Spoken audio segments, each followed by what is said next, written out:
여러분 뵙게 돼서 반갑습니다. 하나님의 기적 대한민국 건국이라는 주제를 오늘과 내일 함께 나누겠습니다. 오늘의 말씀은 요한복음 8장 31절과 32절입니다.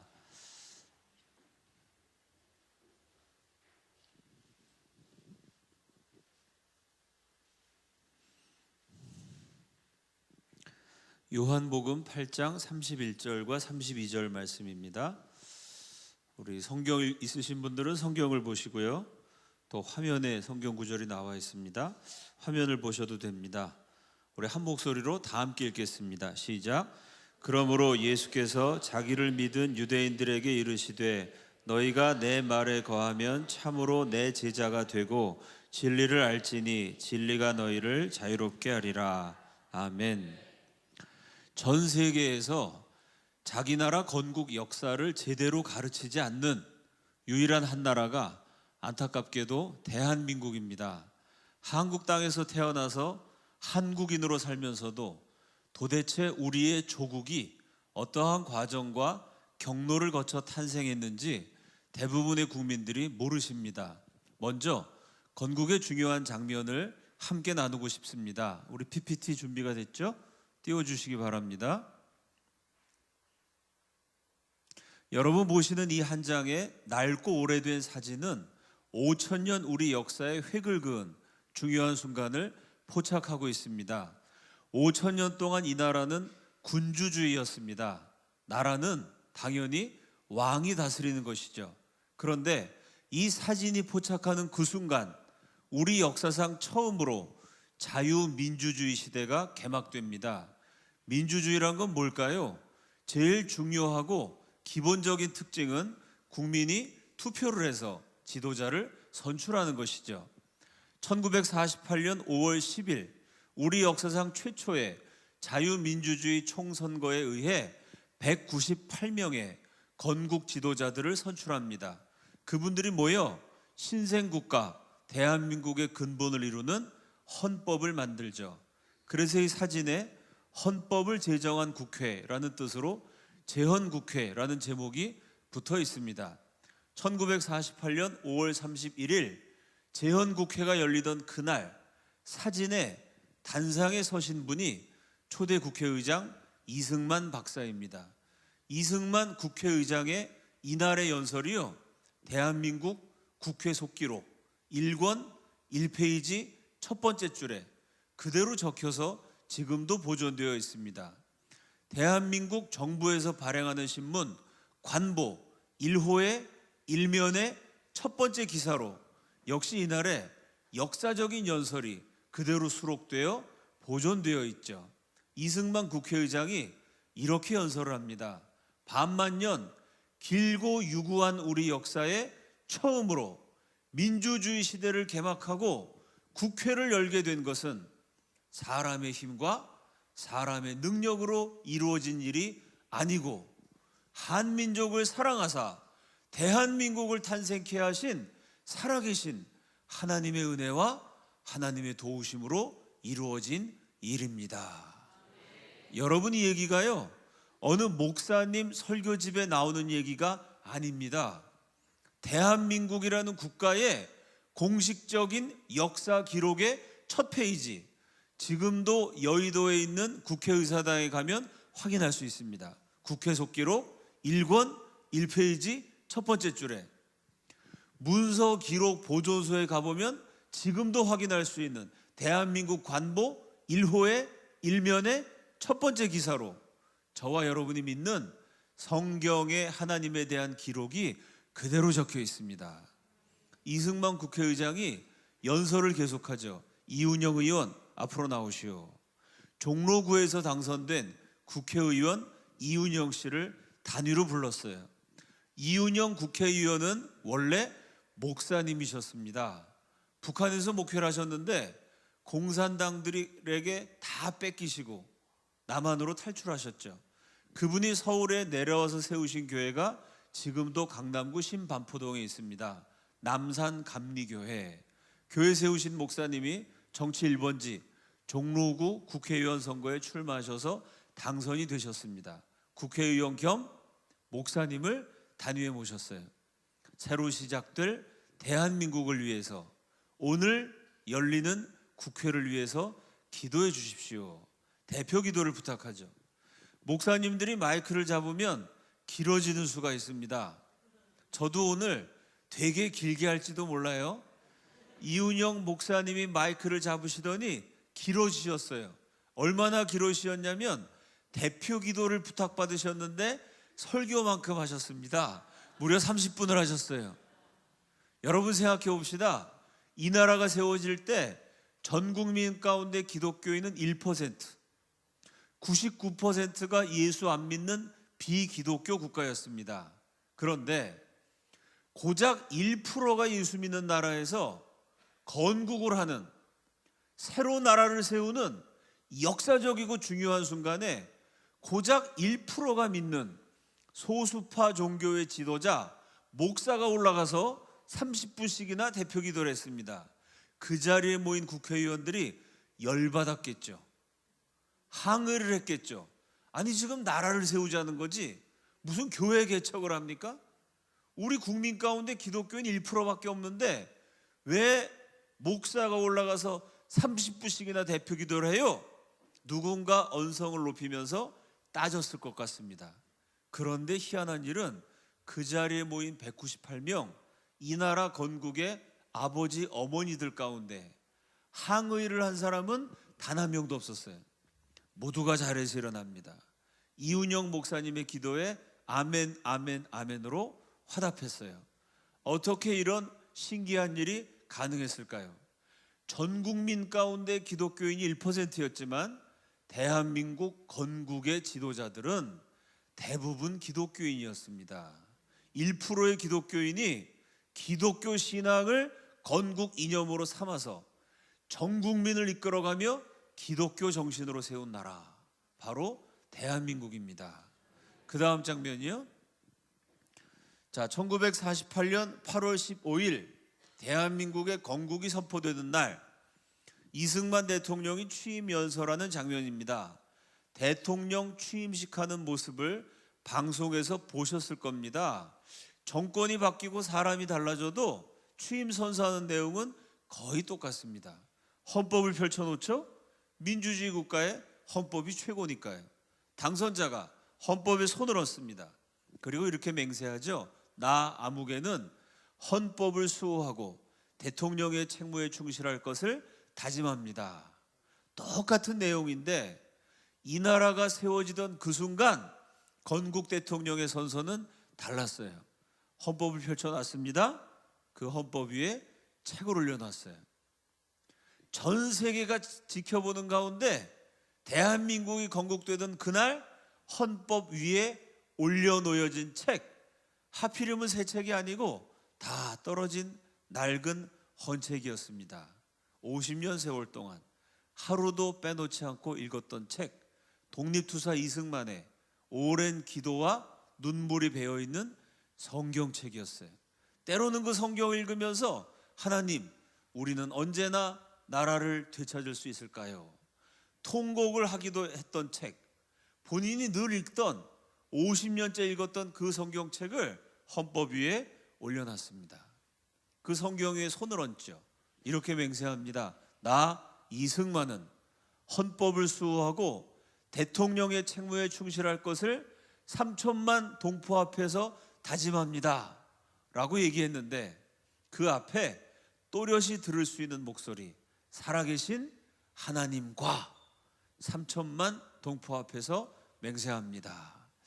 대한민국 건국에 대한 수만의 역사적 자료가 있습니다. 시간 관계상 그 많은 이야기를 다 할 수 없어서 2장의 낡은 사진이 전하는 이야기를 함께 나누었습니다. 나머지 수많은 증거의 내용도 똑같습니다. 많은 우리나라 국민들이 모르고 있었던 사실, 대한민국이란 나라의 탄생의 가장 중요한 사실, 대한민국의 건국 정신은 기독교입니다. 사랑하는 여러분, 20세기와 21세기 지구상에 200개가 넘는 나라가 존재했어요. 그 많은 나라들 가운데 나라를 세울 때 건국 지도자들이 다 같이 모여서 기도하면서 세운 나라, 몇 개가 있을까요? 미국이나 영국이, 프랑스나 독일이 기독교 문명권의 국가인 것은 맞습니다. 그 나라 국민들과 지도자들의 대부분이 기독교인들이었던 것도 맞아요. 그런데 나라를 세울 때 그 나라 건국의 아버지 어머니들이요, 교회에서는 기도했어요. 집에서는 물론 기도했겠죠. 그러나 여러분, 건국의 지도자, 정치인들이 모이면요, 권력을 나누고 법을 정하고 지도자들을 선출하는 정치적인 행위를 합니다. 때로는 권력 투쟁을 하죠. 그 나라 지도자들이 교회에서는 기도하고 집에서는 기도했을지 몰라도요, 건국의 아버지 어머니들이 다 같이 모여서 기도했다는 기록은 어디에도 없습니다. 건국 리더들이 다 같이 모여서, 그것도 정식으로 목사님을 모셔놓고 다 함께 기도하면서 세운 단 한 개 나라, 대한민국입니다. 기도로 세운 이 나라를 하나님이 기억하시고, 그동안 공산화가 되려고 했으면요, 10번 100번 공산화될 위기가 있었습니다. 그 수많은 위기 속에서 이 나라를 건져주시고, 지금도 대한민국이 참으로 위태로운 지경에 있지만 여전히 하나님이 이 나라를 지켜주고 계신 줄로 믿습니다. 대한민국 건국은 참 재밌습니다. 다른 나라 건국사에 없는, 딴 나라에 없는 독특한 특징 4가지. 첫째는 유일하게 기도하면서 세운 기독교 국가입니다. 둘째는 미국이란 나라가 30년 동안 친공했습니다. 공산주의는 미국의 동맹이었어요. 30년 동안 미국이 공산주의랑 친하게 지내다가, 야, 이거 공산주의가 좋은 건 줄 알았더니 나쁜 거구나. 30년 만에 미국의 정책이 친공에서 반공으로 바뀌었습니다. 그런데 대한민국이란 나라는 나라를 세울 때부터 우리는 공산주의와 싸운다, 반공국가로 건국이 됐어요. 세 번째는 5,000년 이 나라는 신분제 국가였습니다. 귀족이 있고 평민이 있었습니다. 양반이 있고 상놈이 있었어요. 대한민국은 양반, 상놈, 귀족, 천민의 차별을 철폐한 평등국가, 국민국가로 건국이 됐습니다. 기독교 국가, 반공국가, 국민국가. 이게 독특한 특징인데, 네 번째, 희한하게 나라를 세울 때부터 우리는 분단됐어요. 지금도 지구상의 유일한 분단 국가죠. 분단 국가로 건국이 된 아주 대한민국 건국사가 다른 나라에서 볼 수 없는 특이한 특징들을 가지고 있습니다. 오늘은 그 가운데 제일 중요한 대목, 어떻게 기독교 국가로 건국이 되었는지 그 역사를 함께 추적해 보고자 합니다. 1898년 조선이 기울어 가고 있었습니다. 나라가 망하면 백성들은 비참해져요. 우리가 나라를 뺏기는 바람에 할아버지들 강제 노동자로 끌려갔습니다. 할머니들 종군 위안부가 돼서 짓밟혔어요. 그거는 우리만 겪은 역사는 아닙니다. 옛날에 우리가 나라를 뺏겨서 일제강점기에 강제 노동을 하고 정신대로 끌려갔다. 그 옛날 역사만이 아니고요, 지금도 그런 일이 계속 일어나고 있습니다. 시리아, 동티모르, 아프리카에 내전 중인 나라들, 요즘 경제가 엉망인 베네수엘라, 그런 나라 국민들은요, 2019년 지금 현재도 강제 노동자까지는 아니지만 여기저기 그냥 비참한 노동자 생활을 해야 되고요, 여자들 여기저기 인신매매 당하는 역사가 2019년 지금도 세계 여러 곳에서 일어납니다. 왜 그럴까요? 쿠르드족 같은 데는 막 100만 명씩 학살당하기도 해요. 왜 그럴까요? 나라가 없기 때문입니다. 나라가 힘이 없기 때문입니다. 나라가 무너지면 백성들은 짓밟히게 돼 있어요. 저와 여러분이 안전하고 편안하게 제대로 예수 믿기 위해서 우리 국민들을 지켜주는 울타리, 대한민국이라는 우리들의 조국이 튼튼해야 할 줄로 믿습니다. 나라가 무너지면, 경제가 무너지면 국민들이 다 가난해지고 어려워지는 겁니다. 나라가 무너져서 안보가 위태로워지면 국민들이 다 외적에 침략당해서 죽고 팔려가고 짓밟히게 돼 있습니다. 조선이 멸망해 가니까 선각자들이 과격해졌어요. 이대로 가다간 백성들이 다 노예가 되고 짓밟힐 판이니 이 백성들을 구출하기 위해서는 혁명을 하자, 무능한 왕을 쫓아내고 누구를 왕으로 세우느냐, 이게 중요한 문제인데요. 그분들이 대단히 시대를 앞서갔습니다. 더 이상 왕이 나라를 다스리던 시대는 지났다. 우리 조선도 왕이 아니라 저 미국처럼 대통령을 뽑아야 된다. 아무리 대통령이라도 법을 지키는 법치주의 국가, 국민이 손으로 대통령을 선출해서 대통령이 정치를 잘못하면 다음번 선거에 떨어뜨릴 수도 있는, 이거는 5천년 우리 역사에 없었던 거죠. 한번 왕을 세우면 그 왕이 정치를 잘하든 못하든 죽을 때까지 왕이었습니다. 그렇게 하지 말고 국민이 대통령을 뽑고 잘못하면 다음번 선거에 떨어뜨리는 민주주의 국가를 세우자. 1898년 그 까마득한 옛날에 이 땅에 민주주의 국가를 세우기 위한 혁명을 모의합니다. 그 혁명 모의가 안타깝게도 발각이 됩니다. 감히 왕을 쫓아내려고 했으니까 제일 무서운 죄인 역적입니다. 이 혁명가들이 대거 사형 선고를 받고 감옥에 가는데 당시 23살 조선 최고의 문장가, 조선 최고의 연설가, 천재 청년으로 명성을 떨쳤던 이승만도 포함되어 있었습니다. 23살 나이에 사형 선고를 받고 조선의 중죄수만 가두는 한성 감옥에 갇히게 됩니다. 한성 감옥에 들어가면요, 일주일 지나지 않아 이빨이 흔들흔들 위장에 탈이 생겨요.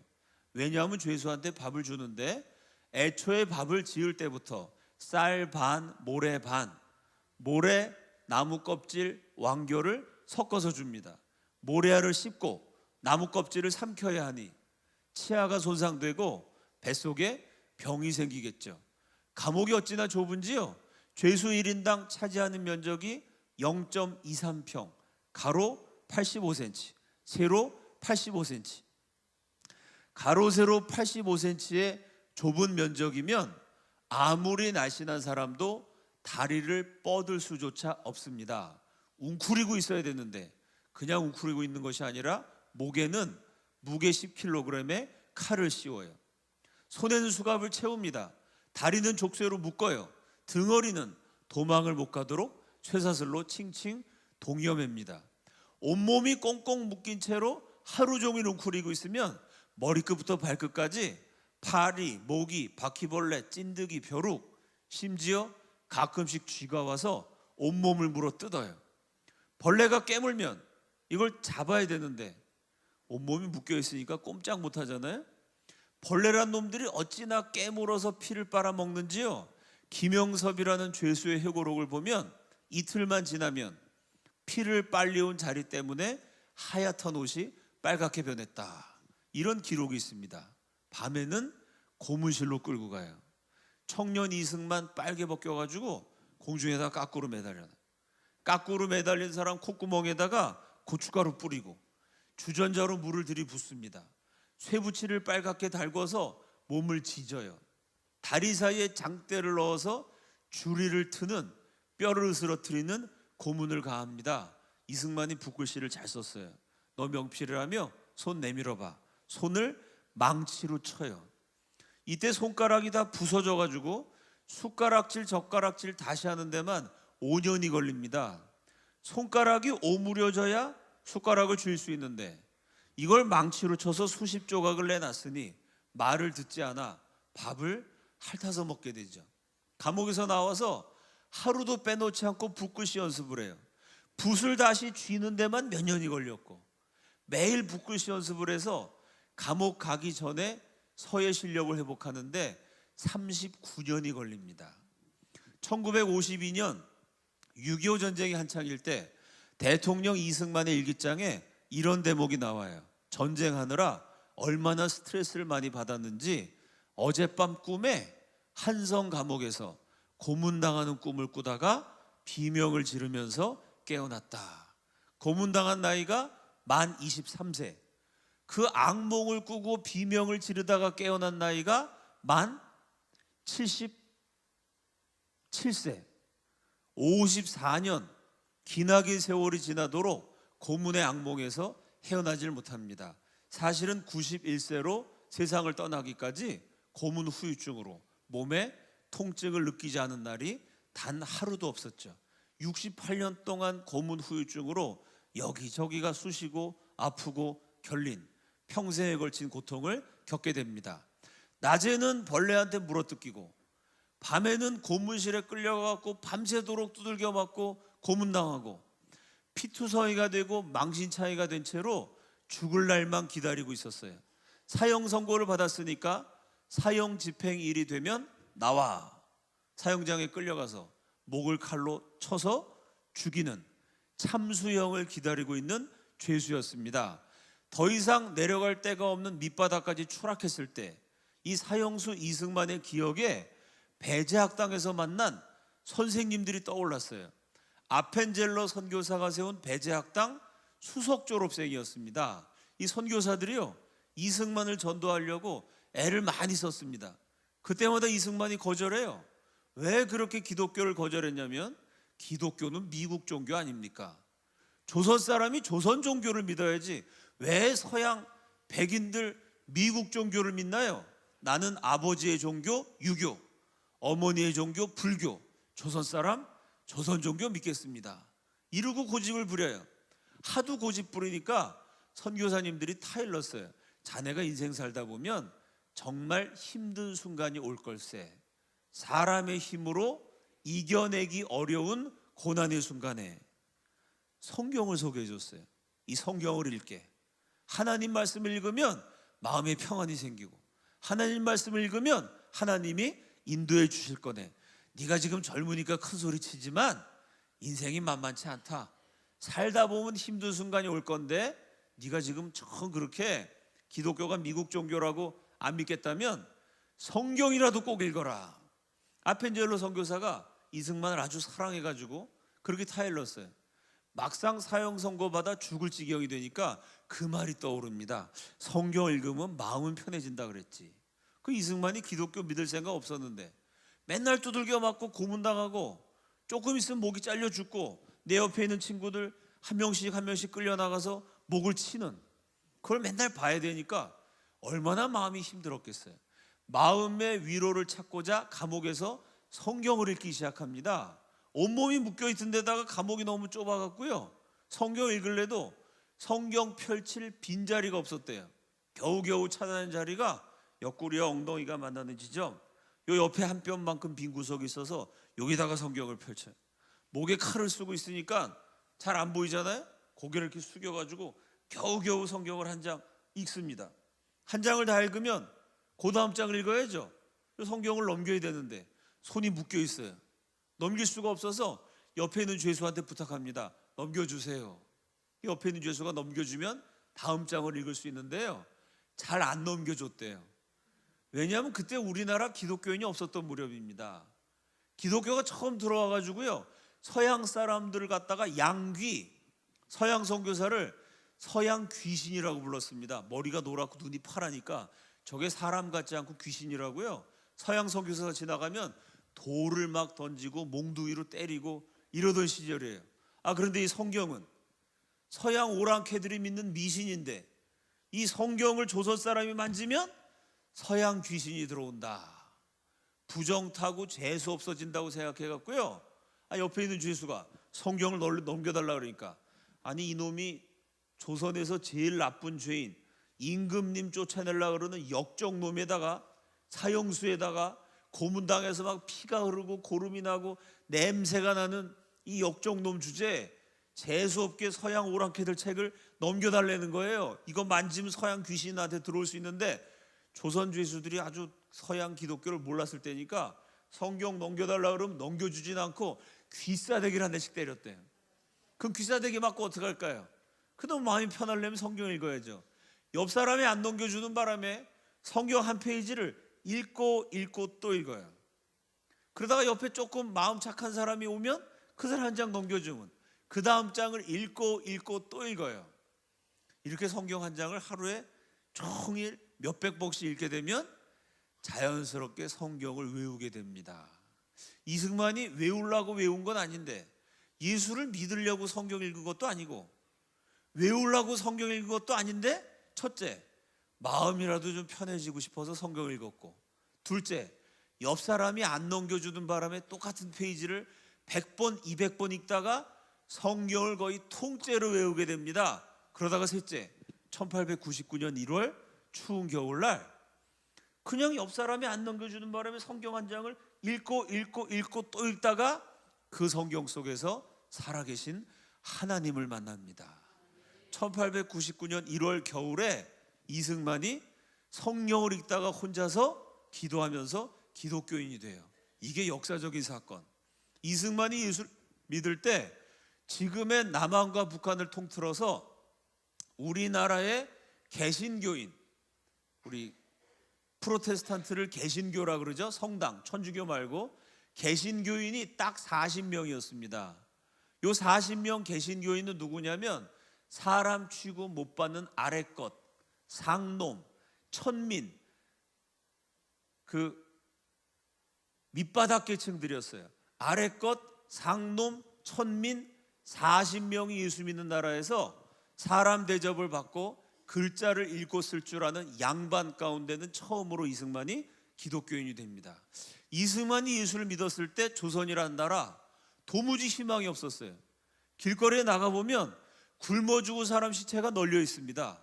전염병이 한번 돌면요, 주사 한 방만 맞으면 사람이 살 수 있어요. 알약 한 알만 먹으면 죽지 않아요. 그 가난한 조선에 주사 한 방이 없고 알약 하나가 없어갖고요, 전염병이 한번 돌면 5만 명, 6만 명씩 떼죽음을 당하는 나라. 가난하고 비참한 채로 근근히 명맥만 이어왔는데 이제 일본한테 멸망당해서 명맥마저도 끊어지기 직전의 조선, 사람의 눈으로 볼 때는 아무런 희망이 없는 나라인데 이승만이 예수를 믿고 보니까 모든 희망이 사라져버린 것 같은 조선 땅에 마지막까지 남아있는 단 하나의 희망이 여전히 살아서 숨쉬고 있다는 것을 깨닫게 됩니다. 그 다음 장면이요, 이승만이 예수 믿고 쓴 책 청년 이승만 자서전. 다 함께 읽습니다. 시작.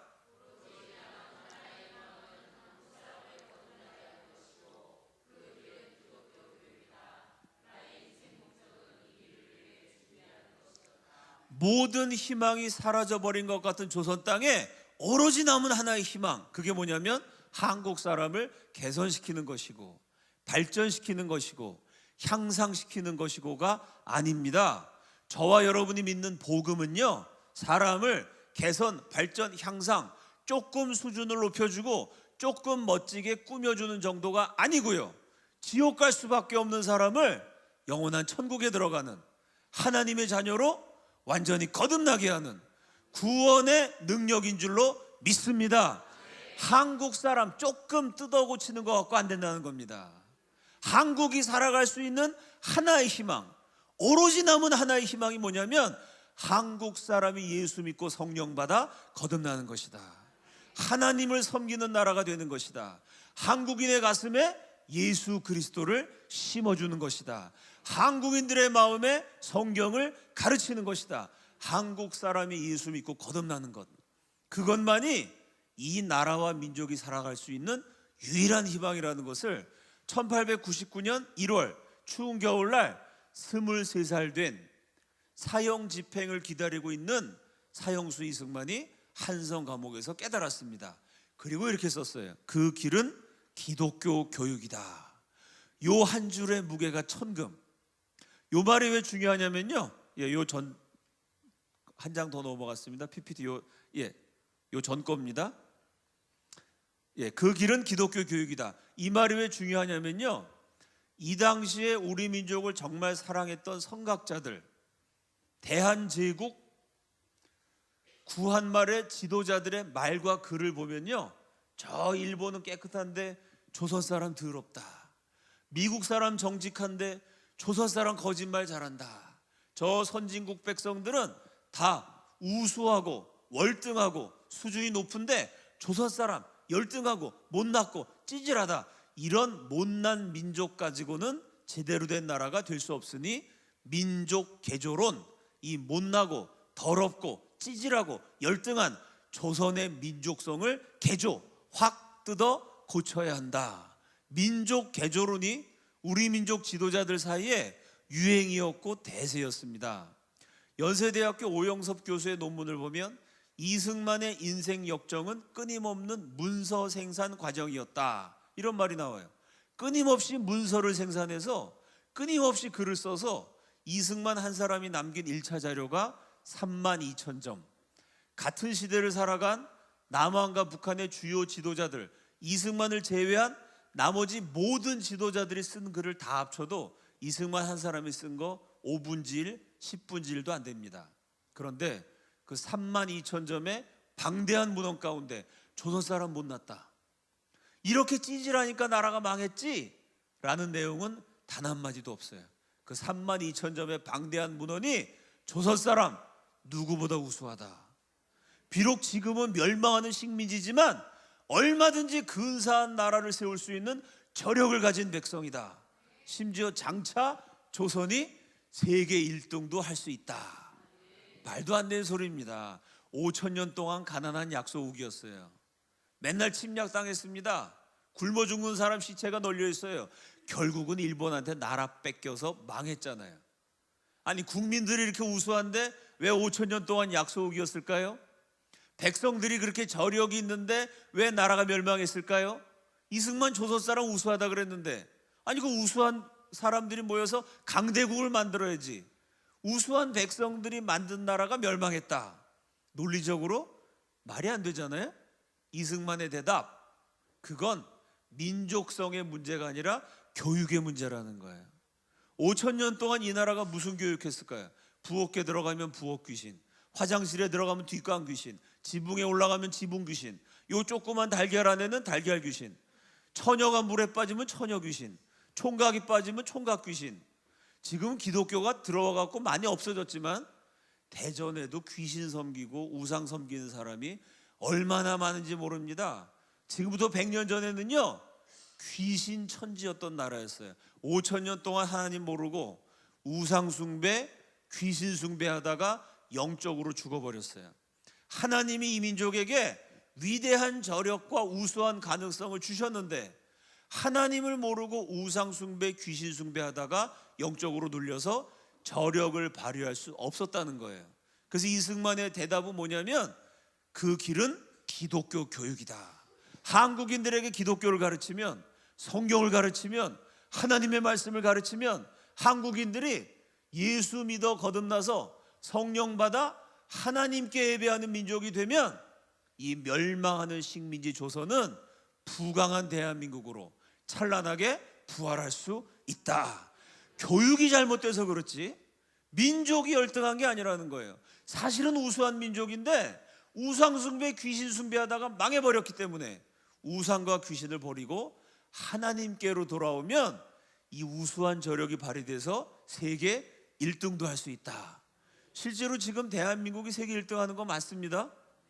휴대폰도 세계 1등에 제일 잘 만들죠. 김연아가 피겨스케이팅에서 세계 1등 하죠. 지금은 우리나라가 뭐 기술도 그렇고 세계 1등 하는 올림픽에서 금메달도 많이 따지만 지금부터 100여 년 전에 이 멸망하는 식민지 백성 안에 세계 1등도 할 수 있는 저력이 있다는 것을 우리도 모르고 남들도 몰랐습니다. 한국인이 세계 1등도 할 수 있다는 한국인의 가능성을 최초로 발견한 지도자 이승만이라고 말해도 과언이 아닙니다. 자, 이 민족의 희망이 이승만의 소명이 됩니다. 나의 인생 목적은 이 길을 위해 준비하는 것이었다. 그때부터 이승만은 파란만장한 생애를 살아갑니다. 기독교로 대한민국을 건국하고 전 세계에서 유일하게 공산주의 침략을 막아내고 자유와 번영의 기초를 놓는 위대한 업적을 남깁니다. 동시에 이승만 대통령 자유당 정권이 독재를 하고 부정부패하고 부정선거의 책임자가 되는 치명적인 실책도 저지릅니다. 정치인으로서 공과 과, 명과 암이 뚜렷한 인물입니다. 종교적으로는 세계적으로 특이한 인물입니다. 5,000년 역사라는 게 보통이 아닙니다, 여러분. 말이 5,000년이지 5,000년씩이나 되는 역사를 가진 민족이 세계에 별로 없어요. 중간에 다 없어지죠. 5,000년 동안 살아남은, 그건 뒤집어 얘기하면 5,000년 동안 우리 민족이 믿어온 종교가 있다는 겁니다. 5,000년 그 기나긴 세월 동안 우리 민족이 믿어온 종교가 있는데 그걸 싹 정리하고 5천 년 만에 기독교라는 새로운 종교를 국민들한테 퍼뜨려서, 그것도 그냥 교회만 다니면서 신앙생활을 하는 게 아니고요, 5천 년 동안 없었던 새로운 종교, 서양 오랑캐들 종교라고 손가락질했던 그 종교를 가져와서 국민들을 믿게 한 정도가 아니라 그 종교의 정신으로 나라를 세우고 정치, 경제, 사회, 문화 모든 대한민국의 기초가 기독교 위에 놓여지게 하는, 이건 세계적으로 종교사적으로 드문 그런 또 과업에 도전해서 상당 부분 성공을 거두기도 합니다. 자, 이승만이 감옥에서 예수를 믿고 나서 기적이 일어납니다. 원래는 사형 선고받아서 죽기로 돼 있었는데 각지에서 구명운동이 일어나요. 이승만이 조선 청년 가운데 최고 천재인데 이대로 죽이는 건 국가적인 손실입니다. 한 번만 봐주십시오. 사방에서 애국자들이 이승만 살려달라고 구명 활동을 합니다. 미국 선교사들도 압력을 넣어요. 고종 황제가 할 수 없이 사형 선고했다가 무기징역으로 감형합니다. 무기징역 성공했다가 징역 10년으로 감형합니다.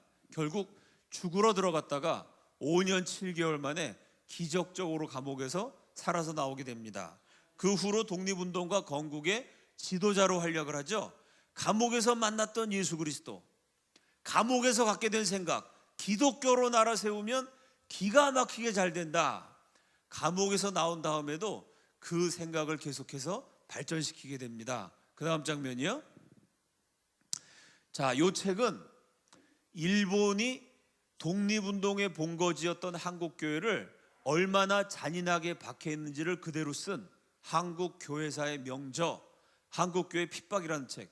1913년 일본의 살해 협박을 받아서 미국으로 피신했던 이승만이 하와이에서 쓴 책입니다. 다 함께 읽겠습니다. 시작.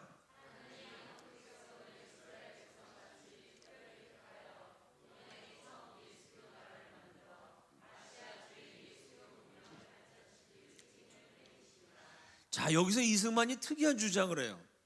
1899년에 이승만은 감옥에서 예수 믿고, 야, 우리 민족이 다 망에 자빠져서 끝나는 줄 알았는데 희망이 아직도 하나 있구나. 예수 믿으면 이 민족이 살아날 수 있구나. 그렇게 생각했어요. 그리고 15년 동안 한국 최초가 아닙니다. 아시아인 황인종, 동양인 최초로 세계 명문 프린스턴 대학에서 국제법 박사가 돼요. 국제적인 지도자, 학자로 독립운동을 지도하게 됩니다. 예수 믿고 한 15년 지난 사이에 세계적인 석학이 되고 독립운동의 지도자로 활약하면서 이승만이 깨달은 사실이 있어요. 그 사실을 바로 이 책에 적었습니다. 뭘 깨달았냐면요, 한국 사람은 한국의 독립을 원해요. 맞죠? 우리나라가 망해서 식민지로 짓밟히는 걸 우리나라 사람이 누가 원하겠습니까? 한국 사람은 당연히 한국의 독립을 원하는데요, 이승만이 이 책에서 뭐라 그랬냐면 한국 사람 말고도 한국의 독립을 간절히 원하는 분이 있대요. 누구냐면 하나님이랍니다. 여러분, 이게 엄청난 얘기예요. 감히 사람이 어떻게 하나님 뜻을 함부로 말하겠습니까? 그런데 이승만은 예수 믿고 15년 독립운동 지도자로 활약하면서 하나님이 대한민국의 독립과 건국을 원하신다, 이런 어마어마한 생각을 하게 돼요. 그걸 뭐라고 썼냐면 하나님이 구약시대에 이스라엘을 선택하셨어요. 그래서 이스라엘을 택한 백성이라고 부르잖아요. 선민이죠. 선택된 백성이죠. 똑같이 저 옛날 구약시대에 이스라엘을 선택하신 것처럼 하나님이 20세기와 21세기 현대에 와서 대한민국을 선택하셨다는 겁니다. 그러니까 우리만 독립을 원하는 게 아니고요, 하나님도 대한민국을 사랑하셔서 특별히 선택하셔서 대한민국이라는 나라가 세워지기를 원하신다는 엄청난 소리를 여기서 해요. 하나님이 한국 백성을 이스라엘 백성같이 특별히 택하여 우리는 특별히 선택받은 나라라는 겁니다. 그 왜 선택하셨느냐? 동양에 처음 예수교 나라를 만들어. 다 함께 따라합시다. 동양에 처음 예수교 나라. 지금도 동양에는 기독교 국가가 없어요. 이 당시에는 기독교 믿는 나라가 하나도 없었습니다. 동양 최초의 기독교 국가, 최초 기독교 국가, 이게 전부 다 한자어잖아요. 이승만은 한문 쓰지 말아야 된다. 순우리말 써야 된다. 세종대왕이 한글 만드셨는데 그 한글 안 쓰고 한문만 쓰다가 나라 망했다. 이렇게 생각하셨던 분이라 순우리말로 바꾸면 최초, 처음 기독교, 예수교, 국가, 나라, 동양의 처음 예수교 나라. 이 순우리말이죠. 바로 이 말이 대한민국 건국 이념입니다. 대한민국이라는 나라가 왜 세워졌느냐? 대한민국이라는 나라를 세워야겠다는 생각을 처음 하고 대한민국 건국 작업을 실질적으로 주도했던 이승만의 글에 수백 번, 수천 번 나오는 단어. 우리가 왜 독립해야 되느냐? 우리가 왜 나라를 세워야 되느냐? 동양의 처음 예수교 나라가 되기 위해서. 예수 잘 믿는 나라가 되는데 그것도 동양 전체에서 처음으로 예수 잘 믿는 나라가 되도록 하나님이 우리를 선택하셨기 때문에, 이건 사람의 생각과 계획이 아니라 하나님의 뜻이기 때문에 우리는 반드시 독립해서 나라를 세워야 된다. 1913년 대한민국 세워지기 35년 전에 하와이에서 벌써 이런 책을 썼습니다. 그럼 우리가 기독교 국가, 예수교 나라가 돼서 무슨 일을 해야 되냐면 아시아주의 예수교 문명을 발전시킬 책임을 매기심이라. 한국이 예수 잘 믿는 나라가 돼서 아시아 수많은 예수 모르는 나라에 복음을 증거하는 선교의 사명, 제사장적 사명을 감당해야 한다. 이게 대한민국의 건국 이념입니다. 여러분, 요 글은요 신학적으로 깊은 의미가 있어요. 서양에 강대국이 많습니다. 강력하고 화려했던 로마 제국, 나일강의 선물 이집트 제국, 성경에 나오는 느부갓네살 왕의 바빌론 제국. 서양 역사에요 삐까뻔쩍한 강대국들이 많아요. 그런데 그 서양을 복음화시키기 위해서 하나님이 어느 나라, 어느 민족을 선택하셨을까요? 그 서양의 강대국들을 다 제쳐놓고요 강대국 틈바구니에 끼어서 밤낮 침략당하고 밤낮 학살당하고 밤낮 포로로 잡혀가던 서양 역사의 밑바닥, 제일 약한 나라 이스라엘을 선택하셨어요. 이스라엘 민족에게 하나님 말씀을 주시고 예수님 이스라엘 땅에 태어나게 하시고 이스라엘에서 복음이 전파되게 하셨습니다. 그 광대한 서양 문명권을 복음화시키려면 강한 나라, 부자 나라를 선택하셔야지. 왜 제일 약해서 맨날 침략당하고 멸망당하는 이스라엘을 선택하셨을까요? 신명기의 말씀을 보면 여호와께서 너희를 택하심을 보라. 너희가 크고 강한 나라에서가 아니고 너희 백성의 수요가 많아서도 아니고 오히려 너희는 열국 중에 가장 적은 민족이라. 다만 여호와께서 사랑하심을 인하여 택하셨나니. 아멘이시죠? 그 짓밟히는 약소민족을 하나님이 사랑하셨어요. 그래서 이스라엘 땅에 복음을 주셨더니요 사람이 생각할 때는 강한 나라, 부자 나라가 세계 복음을 할 것 같은데 그게 아니고요 제일 약한 이스라엘 땅에 복음을 맡겨주셨더니 식민지 이스라엘에서 시작된 복음이 로마 제국, 게르만 제국, 대영 제국, 미국, 강대국들을 차례로 정복해서 서양이 복음화됐습니다. 이 역사를 가리켜서 고린도전서에서는 약한 자를 들어 강한 자를 부끄럽게 하신 하나님, 세상에 미련하다 하는 자들을 들어 세상에 지혜 있다는 자들의 총명을 폐하신 하나님, 약한 자를 들어 강한 자를 부끄럽게 하시고 못난 자를 들어 사랑하시고 축복하시고 사용하시는 그 하나님이 저와 여러분의 좋으신 아버지이신 줄로 믿습니다. 이승만이 이런 질문을 던져요. 서양을 복음화시키기 위해서 제일 약한 이스라엘을 선택하신 하나님, 그 하나님이 장차 동양을 복음화시키기 위해서 어느 나라를 선택하실 것인가? 동양 역사에도 강대국이 많습니다.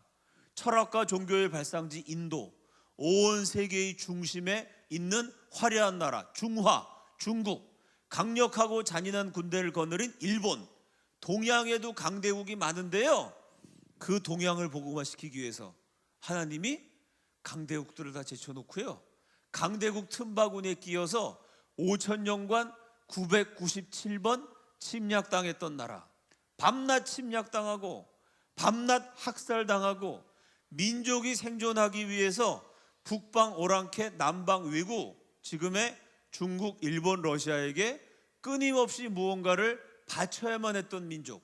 바쳐야 살아남는데요. 땅덩어리는 좁죠. 자원은 없어요. 바칠 게 없어서 5천 년 동안 제일 많이 바친 품목이 여자입니다. 고려사를 보면요, 몽골 원나라와 고려 사이에 공려제도가 있었어요. 역사 시간에 들어보셨죠? 공려제도가 뭐냐? 많으면 1000명, 적으면 200명, 고려의 예쁜 딸들을 중국에 바치는 겁니다. 5살, 6살 된 어여쁜 딸내미를 바쳤어요. 여러분, 5살, 6살 된 딸이 얼마나 귀여워요. 아빠들이 그 딸이 애교 부리는 거 보면 정신이 나가가지고, 우리 한국말에 딸바보란 말이 있잖아요. 딸 키우면서 바보 되신 아빠들 여기 많이 있을 겁니다. 그 딸바보인 아빠들이 그 예쁜 딸을 중국한테 강제로 뺏기고요, 너무 마음이 슬퍼서 목을 매 자살하고 독약을 마시고 절벽에서 뛰어내린 고려 아빠들의 자살 기록이 수백 건입니다. 그게 고려사예요. 유네스코에서 인정한 세계 최고 수준의 역사책 조선왕조실록, 진짜 잘 쓴 역사책입니다. 전 세계에 그런 역사가 없어요. 정말 매일매일 기록한, 꼼꼼하게 우리 선조들이 얼마나 우수했는지를 보여주는 역사책인데, 그 자랑스러운 역사책에 슬픈 기록이 너무 많습니다. 병자호란 대목을 보면요, 만주족 청나라가 조선에 쳐들어왔던 중요한 원인이 인구를 늘리는 거예요. 중원에 패권을 놓고 만주족 청나라와 한족 명나라가 전쟁을 했잖아요. 옛날에는 칼 들고 나가서 싸우면서 전쟁하니까 전쟁이 이기려면 군인 숫자가 많아야 돼요. 군인 숫자가 많으려면 남자가 많아야 됩니다. 인구가 많아야 돼요. 인구를 늘리려면 여자를 많이 잡아오면 되죠. 여자를 많이 잡아다가 임신을 많이 시켜서 애를 많이 낳으면 군인도 많아지겠죠. 그래서 청나라가 쳐들어온 주요 원인이 애 낳을 여자를 잡아가는 거예요. 몇 명이 잡혀간지 정확하게 모르는데 10만 명에서 20만 명 정도의 조선 여자들이 잡혀갔어요. 조선왕조실록에 보면 무슨 기록이 있냐면요, 이 젖먹이를 안고 있는 새댁이 아기를 이렇게 끌어안고 있으면 이 여자는 잡혀갈 1순위입니다. 왜? 애를 한번 낳은 젊은 여자니까 출산 능력이 입증됐잖아요. 애 낳을 수 있는 능력이 있잖아요. 그죠? 애는 죽이고 새댁은 잡아가요. 조선왕조실록에 보면 사대문 안, 지금 서울의 강북지역 동서남북 대문 사대문 안에 2살 이하 젖먹이들 시체가 수천 구가 쌓였는데 그걸 처리해 줄 사람이 없다. 이게 조선왕조실록에 나오는 기록입니다. 민족이 생존하기 위해서 5살, 6살 된 예쁜 딸내미도 바치고 17, 18 어여쁜 누이도 바치고 30대, 40대 어머니도 바치면서 겨우겨우 생존한 민족, 이 코리아를, 한국을 하나님이 사랑하셔서 선택하셨다는 거예요. 그래서 강대국을 다 제쳐놓고 한국을 제일 처음, 동양의 처음 예수교 나라가 되게 한 다음에 한국을 통해 동양 전체에 복음이 증거되게 하시는 것, 그것이 대한민국을 향한 하나님의 뜻이다. 1913년 망명지 하와이에서 이승만이 이 글을 썼어요. 그때는 그게 말도 안 되는 소리인 것 같았지만 지금 106년이 지난 2019년 현재 확인해 보면요, 한국 교회가 지금 많이 약해졌지만은 아시아에서 기독교가 제일 왕성한 예수교 나라, 압도적인 1위 대한민국입니다. 중앙아시아 선교, 동남아시아 선교, 서남아시아 선교, 이승만이 뭐라고 썼냐면 5,000년 동안 우리 민족을 지긋지긋하게 괴롭혔던 일본과 중국도 조선인의 손에 의해 복음화되리라. 일본, 중국, 너네 야만 민족들은 그냥 힘이 생기면 쳐들어와서 괴롭히기만 했지만 우리 우수한 한민족은 나중에 우리가 일본, 중국 못지않게 잘 사는 나라, 부강한 나라가 되겠지만 우리는 힘이 있다고. 옆에 있는 나라 쳐들어가서 죽이는 게 아니라 우리는 부강한 나라가 되면 5,000년 동안 우리를 지긋지긋하게 괴롭혔던 중국 사람들, 일본 사람들 지옥 가지 않게 복음을 증거하는, 중국과 일본인을 구원하는 위대한 하나님의 백성이 된다, 이렇게 썼는데요. 지금 중국 선교, 일본 선교 제일 잘하는 나라 대한민국입니다. 우리 선조들의 기도가 그대로 응답된 줄로 믿습니다. 그 다음 장면이요. 자, 요 글은 1903년 한성 감옥에 갇혀 있었던 만 28세 청년 죄수 이승만의 가슴에 불타던 기독교 대한민국의 꿈입니다. 우리가 기독교로 나라 세우면 이런 모습이 된다. 국가에 대한 비전이에요. 그러니까 이 글의 제목이 국가 경략, 국가를 이끄는 경륜과 지략, 이렇게 붙여야 어울리는데 제목이 뭐냐면 교회 경략입니다. 왜 교회 경략일까요? 여러분, 국민들이 하나님 모르고 우상 숭배하는 나라라면 국가가 제대로 될 수 있을까요? 교회가 제대로 서 있지 않으면 정부가 제대로 세워질 수 있을까요? 바른 교회에서 바른 정부가 태어난다. 바른 교회에서 백성들이 바른 신앙을 가질 때 국가가 부강한 나라로 발전할 수 있다. 이게 이승만의 사상이에요. 국민들이 교회 가서 하나님 말씀 듣고 기도 열심히 하고 열심히 하나님 예배하는 나라가 돼야 그 나라가 융성해지는 거지. 국민들이 하나님도 모르고 우상 숭배하고 귀신 숭배해갖고는 정치고 경제고 사회고 문화고 다 망할 수밖에 없다. 맞아요, 틀려요? 맞습니다, 여러분. 하나님이 잘 믿는 게 제일 중요한 겁니다. 아멘이시죠? 그래서 교회 경략이에요. 국가가 제대로 되려면 먼저 교회가 똑바로 서야 된다. 국민들이 교회 나와서 예수 똑바로 잘 믿고 하나님 말씀 가르쳐 준 데가 교회밖에 없잖아요. 교회에서 하나님 말씀 잘 배우고 예수 믿어 구원받아 하나님께 열심히 기도하는 그런 백성들이 많아져야 국가도 잘 될 수 있다. 그래서 국가에 대한 비전을 쓴 글인데 제목은 교회 경략입니다. 자, 다 함께 읽겠습니다. 시작.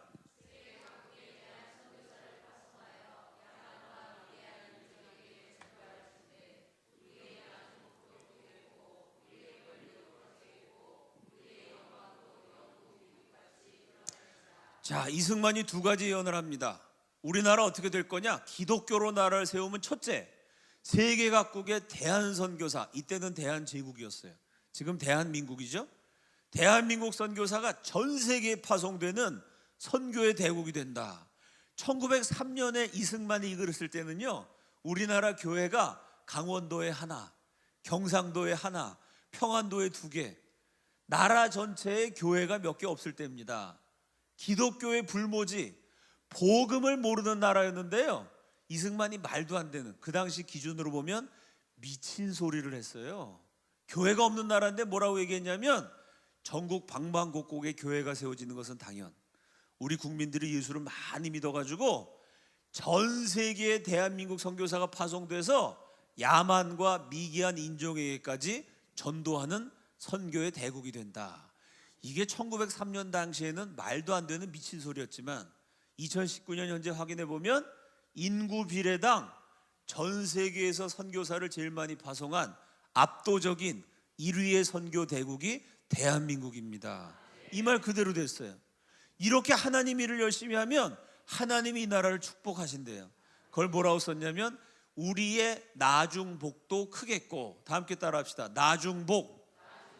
우리 한국 사람이 성질이 급하잖아요. 복을 받으려면 지금 복, 당장 복, 빨리빨리 복이지 왜 복을 천천히 받겠다고 나중복이라고 썼을까요? 5,000년 동안 우상 숭배했더니 지금 복, 현재 복, 당장 복은 지지리도 없어요. 아프리카보다 못 사는 나라, 멸망을 향해서 달려가는 식민지.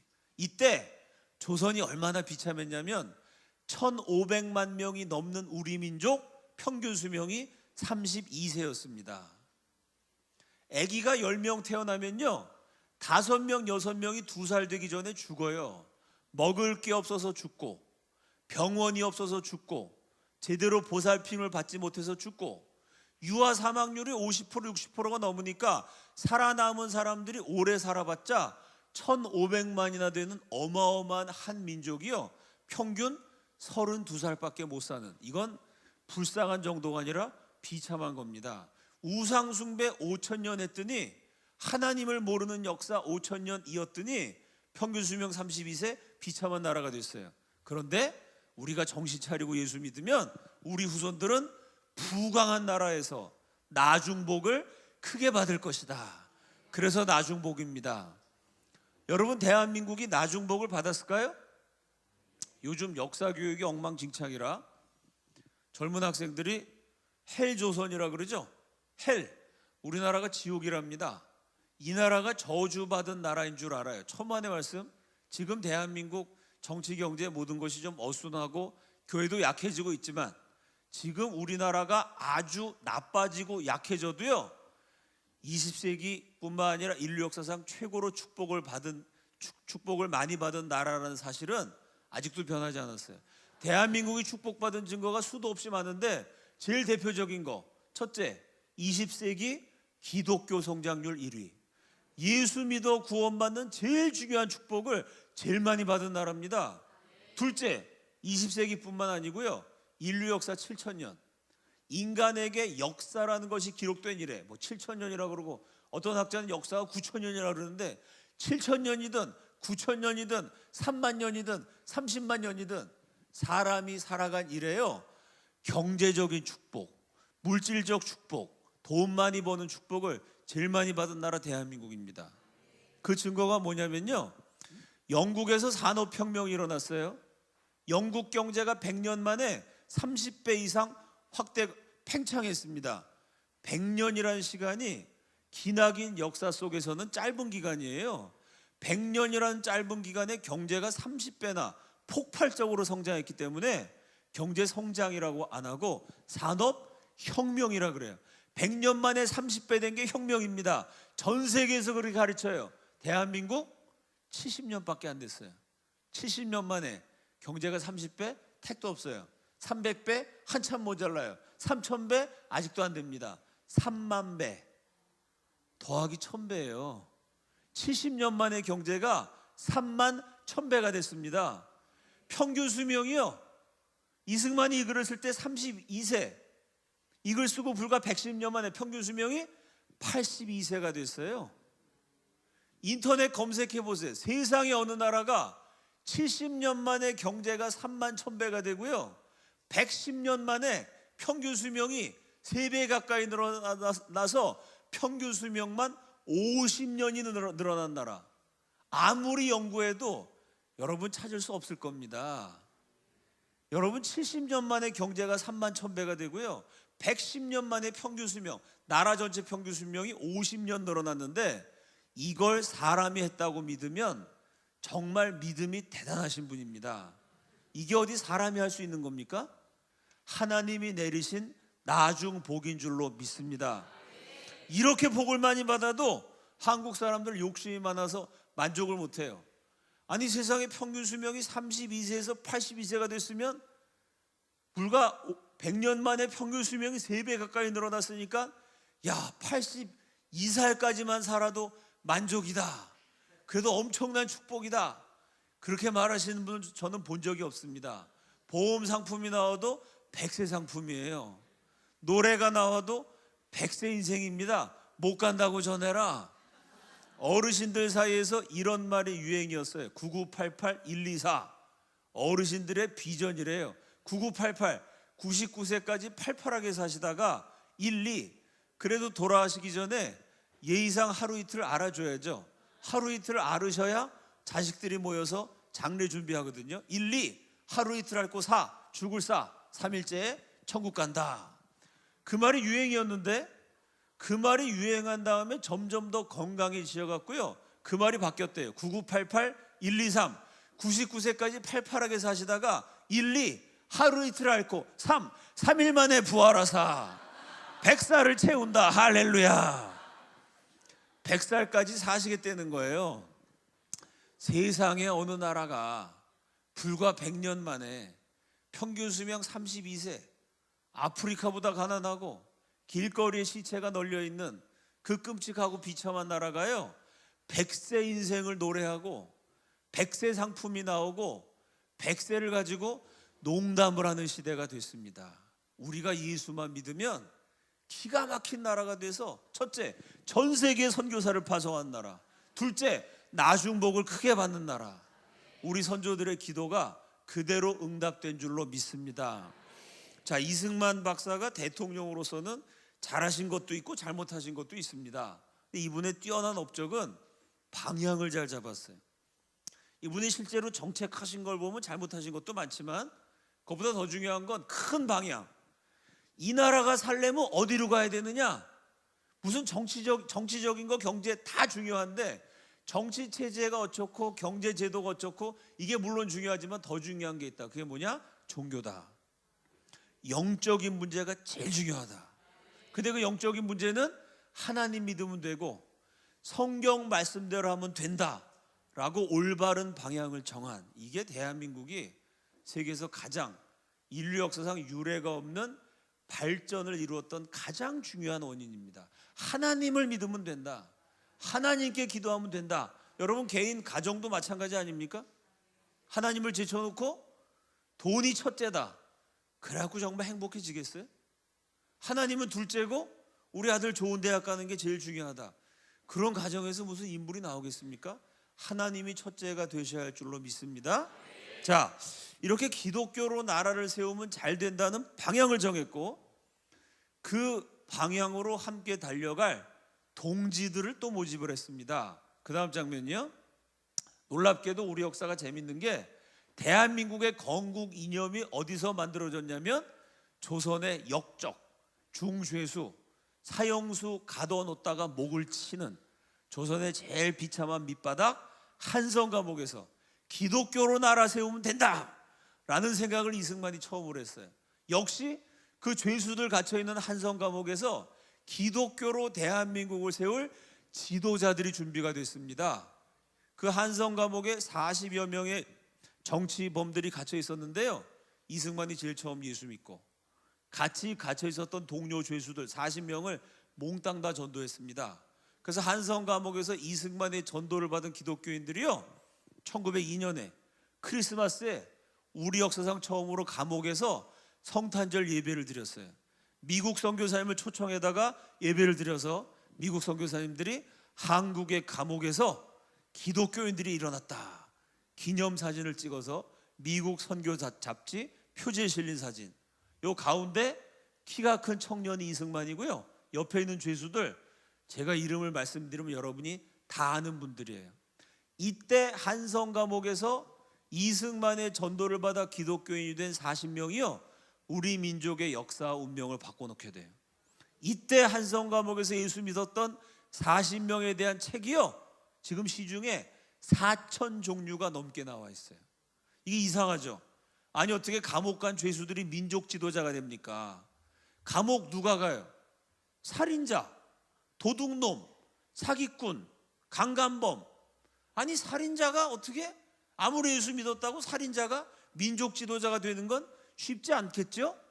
그 한성 감옥에서 어떻게 지도자가 많이 나왔느냐? 한성 감옥은요 살인자, 도둑놈, 사기꾼 이런 일반 범, 일반 죄수가 가는 감옥이 아니었습니다. 한성 감옥은 정치범 특별 수용소였어요. 우리가 일본한테 어떻게 망했죠? 한일 전쟁을 한 게 아니에요. 한일 합방. 조선 최고의 엘리트, 조선 사람 가운데 그때 제일 똑똑한 사람이 누구냐? 이완용이라는 사람이에요. 그 똑똑한 이완용이요 도장을 딱 찍고 그 똑똑한 머리로, 얼마나 똑똑해 이완용이. 여러분 회사 두 개 합치는 게 쉬워요, 어려워요? 회사 합병하는 것도 어려워요.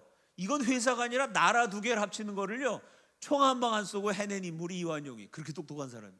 그 똑똑한 머리 가지고 도장 찍어서 나라 전체를 일본한테 바쳤습니다. 무슨 얘기냐면요, 그 당시 조선의 지도자들은 친일파, 친청파, 친러파 강대국들이 조선을 집어삼키려고 매수를 해가지고 매국노 간신배들이 지도자였어요. 매국노가 지도자니까 나라가 망했죠. 당연히 총 한 방 안 쏘고. 이해가 되시죠?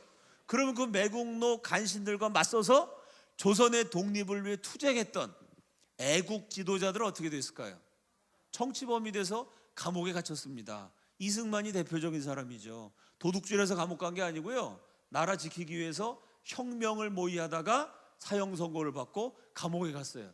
그러니까 한성 감옥에 갇혀 있었던 40명은 어떤 사람이냐면 멸망하는 조선을 지키기 위해서 끝까지 투쟁하다가 목숨 걸고 싸우다가 외세, 일본, 중국, 러시아의 공격을 받아 어쩔 수 없이 감옥에 갇혀 있었던 한민족 최고의 애국자 엘리트였습니다. 이게 우리 역사의 기가 막힌 대목이에요. 다른 나라 역사에 없는 대목. 그 나라 최고 지도자 40명이 그냥 최고 지도자가 아니라 나라를 정말 사랑해서 나라 지키기 위해서 목숨 내놓고 싸우다가 감옥 간 투옥 지도자 40명이 감옥에서 일시에 기독교로 집단 개종하는, 그 나라 최고 지도자 40명이면 얼마나 대단한 사람들이에요. 그 민족 최고 지도자 40명이 기독교로 집단 개종하는, 다른 나라의 역사에 없는 일이 우리나라에서만 일어난 것입니다. 자, 이승만이 전도한 40명 어떤 사람들일까요? 그 다음 장면이요. 헤이그 밀사 사건 들어보셨죠? 이준, 이상설, 이휘종 요 세 분이, 그 다음 장면이요.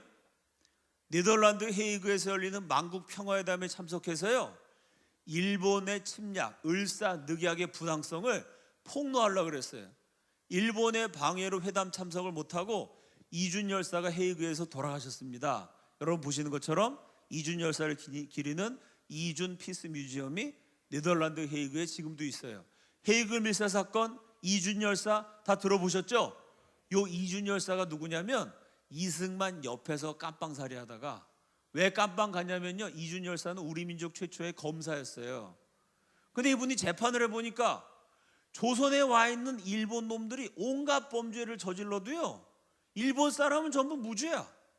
조선 사람이 일본 사람 조금 기분 나쁘게 하면 조선 사람 유죄야.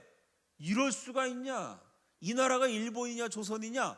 일본과 맞서 싸우다가 한성 감옥에 갇히게 된 애국자였어요.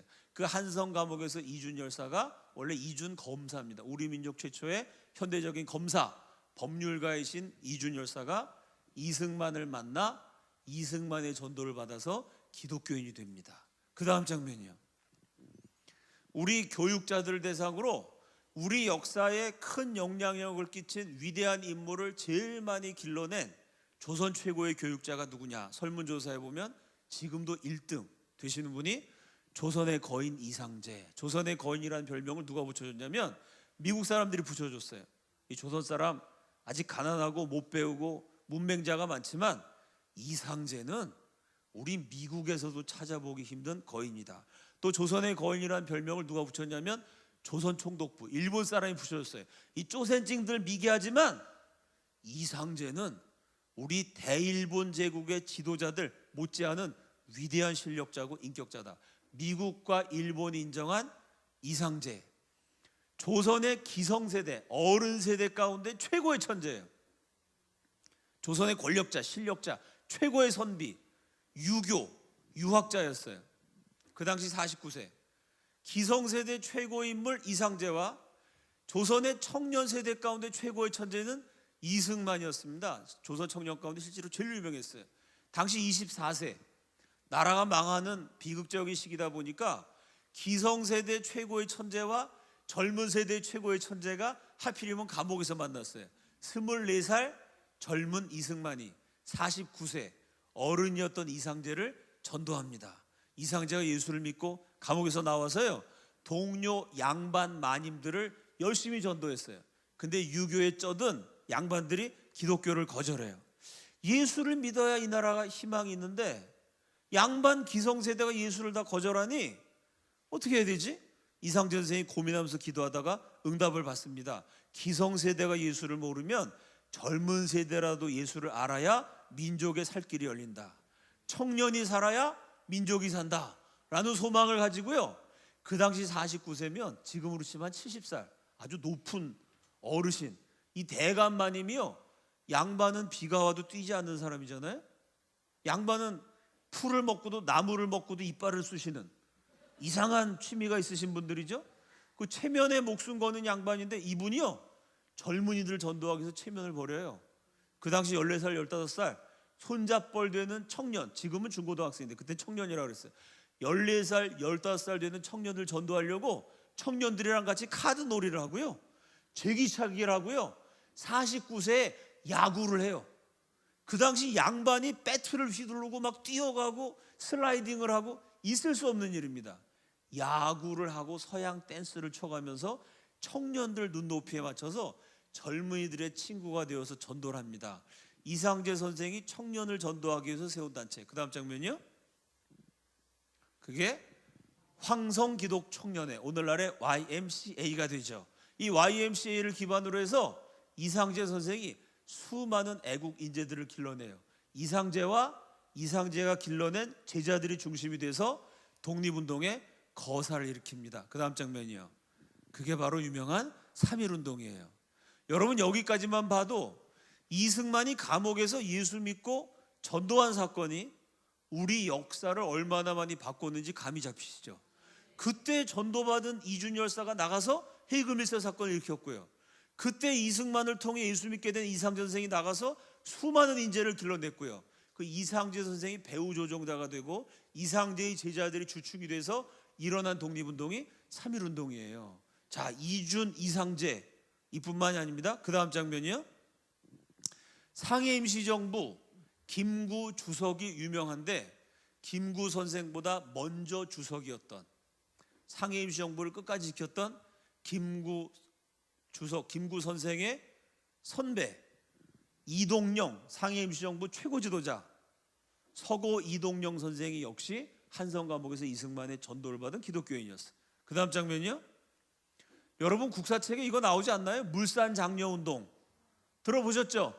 일제시대 때 일종의 국산품 애용, 독립운동의 방법으로 조선 사람은 조선 사람이 쓴 물건을 사자 물산 장려운동을 일으킨 단체가 조선물산장려회 이사장 유성준 선생, 역시 한성 감옥에서 이승만이 전도한 기독교인이었어요. 그 다음 장면이요.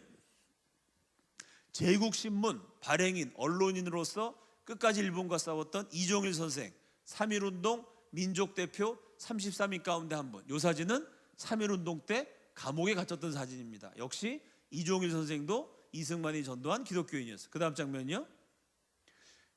국어 시간에 이거 배우셨을 겁니다. 한국 최초의 신소설은 안국선의 금수회의록이다. 읽어보진 않았지만 우리가 다 배웠죠. 안국선의 금수회의록. 금수회의록이라는 소설을 써서 신문학의 새로운 장르를 연 우리 문학계의 선구자 안국선, 이 유명한 소설가가 독립운동하다가 한성 감옥에 갇혔고 이승만이 전도해서 기독교인이 됐습니다. 여러분 이승만이 전도한 40명 가운데 제가 지금 한 대여섯 명 얘기했어요. 그 대여섯 명을 살펴봤더니 우리 역사에 중요한 사건이 다 나오죠. 해금일사 사건, 3.1운동, 또 물산장려운동, 최초의 신소설 금수회의록, 언론을 통한 항일투쟁, 뭐 대여섯 분 소개했는데 벌써 다 나왔어요. 이런 분이 40명입니다. 이 40여 명이요, 감옥에서 성경책을 펼쳐놓고 이승만도 처음에 감옥에서 한 6개월 동안 고문당했어요. 그러다 6개월 지나갖고 사형에서 무기징역으로 감형된 다음에는 고문을 안 당하고 감옥에서 자유롭게 지내게 됩니다. 깜빵에 5년 갇혀 있었는데 할 일이 없잖아요. 하루에 10시간에서 15시간 성경 보고 기도하고 연구하고, 성경 보고 기도하고 연구하면서 기독교로 대한민국을 세울 건국 준비를 그때부터 했어요. 이 40여 명의 죄수들이 조선 최고의 엘리트니까 다 유교 학자들의 성리학자들, 공자, 맹자, 사서, 삼경, 중국 그 두꺼운 한자를 통째로 다 외운 조선 최고의 선비 엘리트들입니다. 이분들이 이승만이 자꾸 예수 믿으라 그러니까 성경 읽으면서 이 40명의 조선 최고의 선비들이 감옥에서 매일 토론을 했어요. 그 토론한 주제를 보면 되게 재밌어요.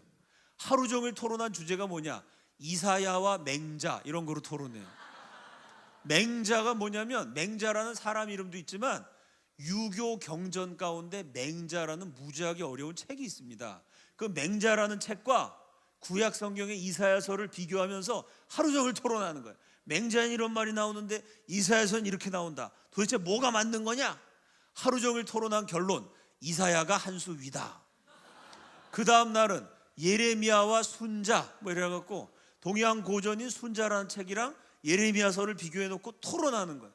다들 뛰어난 학자들이니까. 결론은 뭐냐? 순자는 사람이 쓴 책, 예레미야서는 하나님의 말씀. 이렇게 날마다 성경을 읽고 연구하면서 야, 이 성경에 5,000년 우리 민족이 일찍이 접한 적이 없는 기가 막힌 사상이 담겨 있다. 이 성경대로만 하면 우리나라 얼마든지 되찾고 부강할 수 있다. 이 40여 명이 감옥에서 매일 성경 읽고 토론하면서 한 명씩 기독교를 받아들이게 됩니다. 나라와 민족을 위해서 감옥에서 기도하게 되죠. 그분들이 성경 읽다가 제일 은혜 받은 말씀이 뭐냐? 오늘의 본문 요한복음 8장 31절 32절. 진리를 알지니 진리가 너희를 자유케 하리라. 우리나라 5,000년 동안 자유라는 게 없었어요.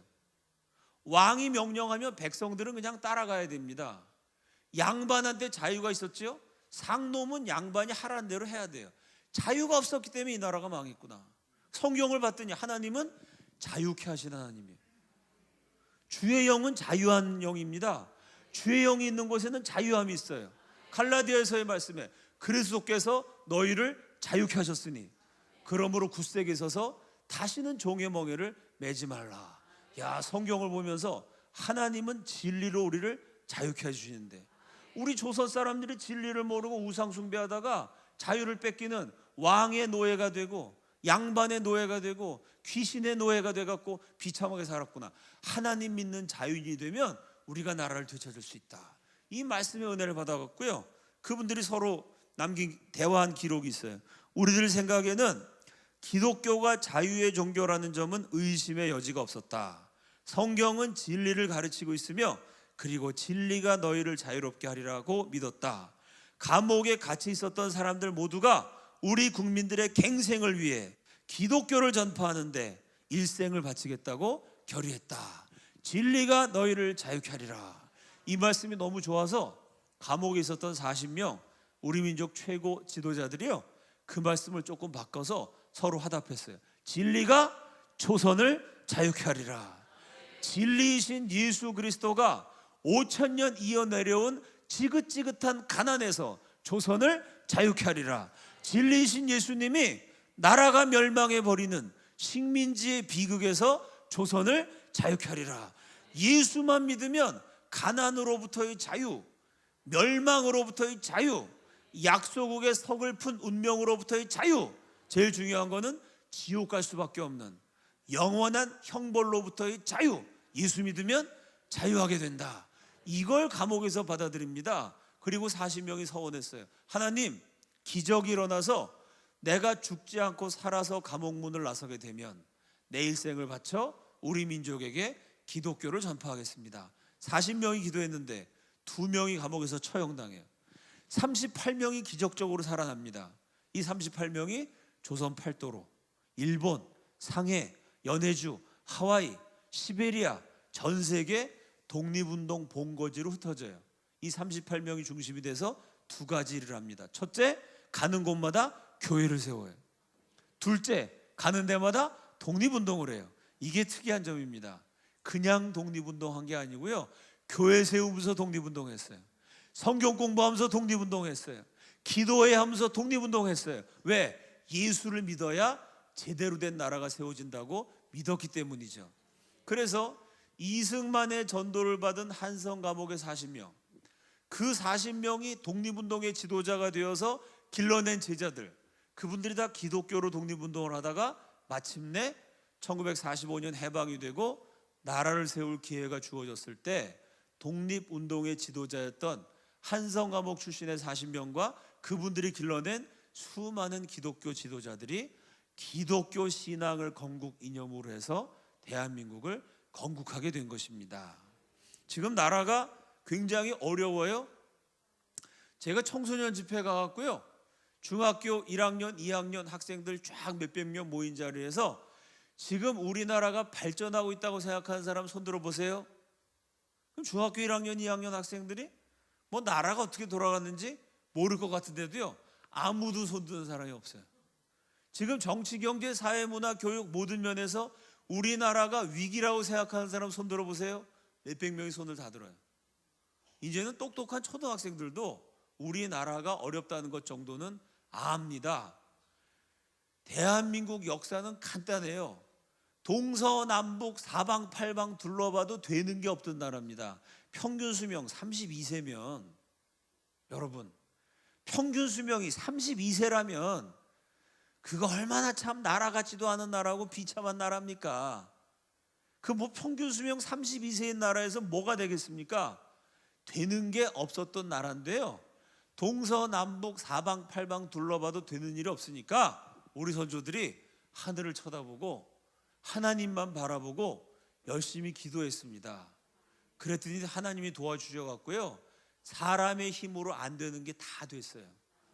그래서 되는 게 없던 나라가 안 되는 게 없는 기적의 나라로, 한강의 기적, 우리가 붙인 이름이 아닙니다. 전 세계가 부러워하는 기적이 일어나는 나라가 됐습니다. 이게 대한민국이 잘 될 때 역사고요. 안 되는 역사는 뭐냐면요, 원래 안 되는 나라였는데 하나님께만 매달렸더니 안 되던 게 다 잘 됐어요. 그러다가 먹고 살만해지니까요, 국민소득 $10,000 넘어갔고 자가용 굴리게 되니까요, 교회는 점점 약해지고요, 러브호텔, 동성애, 낙태, 간통, 요새 또 간통이 합법화됐죠. 이슬람, 동성애, 공산주의, 주체사상, 하나님이 기뻐하시지 않는 것만 많아졌어요.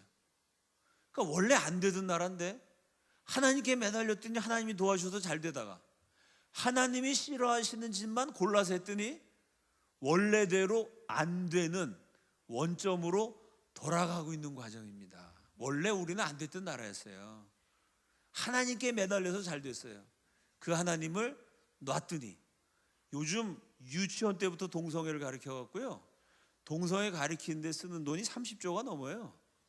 국민 세금을 몇십 조를 쏟아부어서 유치원생 때부터 동성애가 죄가 아니고 동성애도 사랑이고 어쩌고, 동성애하는 사람을 동성애를 죄라 그러는 목사들은 다 감옥에 쳐넣어야 되고, 이런 거를 가르치는 나라가 제대로 되기를 기대하면 그 기대가 이상한 거 아니겠어요? 원래 안 되던 나라였습니다. 하나님께 매달렸으니까 잘 된 거죠. 근데 그 하나님을 놓쳤더니 원래 안 되는 가정으로 돌아가고 있어요. 자, 지금 그래서 나라가 위태로워서 많은 분들이 걱정하는데, 첫째, 나라가 위태로운 이유는 건국 정신, 대한민국의 근본 하나님을 잊었기 때문이라는 것 생각하셔야 됩니다. 둘째, 그렇다고 우리 예수 믿는 사람이 포기하고 절망해서 안 됩니다. 예수 믿는 사람도 입에서 맨날 아이고 안 되는구나, 죽겠구나, 힘들구나, 그런 소리만 하고 있으면 안 돼요. 왜 그런 소리 하면 안 되냐면요, 여러분 보세요. 지금 나라가 많이 어렵죠? 위태롭죠? 근데 오늘 제가 말씀드린 대한민국 건국의 이야기는요, 나라가 위태로운 정도가 아니고요, 아예 나라가 없어졌을 때입니다. 나라가 망에 자빠졌을 때예요. 거듭 말씀드리지만 망한 나라인데, 식민지라도 좀 자원이라도 있고 먹고 살만한 식민지면 괜찮은데요, 평균 수명 32세짜리 식민지예요. 이건 나라가 망에 자빠진 데다 그렇게 비참하니 거기 무슨 희망이 있습니까? 근데 우리 선조들은 조선에 남아있는, 오로지 남아있는 하나의 희망, 한국 사람이 예수 믿고 거듭나는 것이다.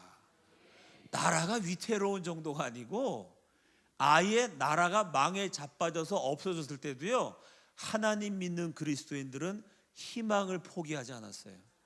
하나님이 희망이신 줄로 믿습니다. 그 정신을 이어받아야 돼요. 이건 나라뿐만 아니라 개인도 마찬가지고 가정도 마찬가지고 교회도 마찬가지예요. 앞으로 대한민국 계속 어려워질 겁니다. 경제적으로 계속 무너질 거예요. 장기 불황 이제 본격적으로 시작될 겁니다. 언론이 지금 쉬쉬하고 보도 안 하는데요, 통계청에서 발표 안 하는데요, 자살률이 급속도로 늘어나고 있어요. IMF 때 수많은 사람 자살했어요. 지금 어쩌면 그 이상으로 경제가 무너지니까 사람들이 희망을 잃어버려갖고 막 스스로 죽어버려요. 이런 비참한 시대가 당분간 계속될 텐데요, 예수 믿는 개인은, 예수 믿는 가정은, 정말 예수님을 모신 교회는 아무리 힘든 순간에도 절대로 포기하지 않습니다. 하나님 잘 믿는 국민들이 있는 국가는요, 그 나라는요, 아무리 어려워도 결국은 이겨낼 줄로 믿습니다. 왜냐하면 하나님이 희망이기 때문이에요. 그게 바로 대한민국 건국사의 의미입니다. 대한민국이란 나라가 완전히 망에 자빠져가지고 아프리카보다 못 사는, 시체가 길거리에 널려있는 평균 수명 32세의 비참한 나라였지만 아니다. 끝난 게 아니다. 망에 자빠져서 없어질 나라가 아니다. 하나님께 선택받은 나라고, 하나님께 쓰임받은 나라고, 세계 1등도 할 수 있는 나라고, 장차 전 세계 예수 그리스도를 증거하는 제사장 나라가 될 것이기 때문에, 하나님이 축복하시고 사랑하시는 나라이기 때문에, 하나님께서 살아계시기 때문에, 하나님께서 도와주시기 때문에 이 나라는 된다고 우리 건국의 아버지 어머니들이 믿었습니다. 그 믿음 그대로 이루어졌어요.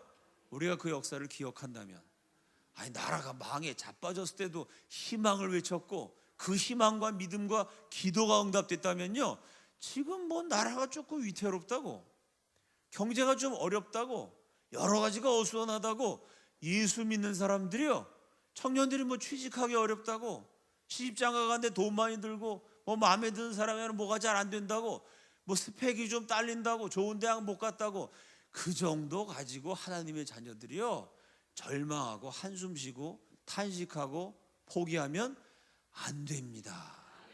힘들고 어렵고 고통스럽지만, 누구나 고생스럽고 참 눈에서 피눈물 나는 순간이 있지만, 그래도 하나님이 도와주시면 된다, 하나님께 부르짖으면 된다. 대한민국이란 근사한 나라가 그 믿음을 가지고 탄생했던 그 역사를 기억해서 개인이든 가정이든 교회든, 더 나아가 우리 조국 대한민국까지도 희망을 포기하지 않고 끝까지 나라와 민족을 위해서 기도하고 끝까지 하나님을 믿고 도전하는, 애국하는 그리스도인들에 의해서 이 위기를 극복하고 다시 하나님께 쓰임받는 대한민국이 되고 제가 되고 여러분이 될 수 있기를 예수 그리스도의 이름으로 축원합니다. 다 함께 기도하겠습니다.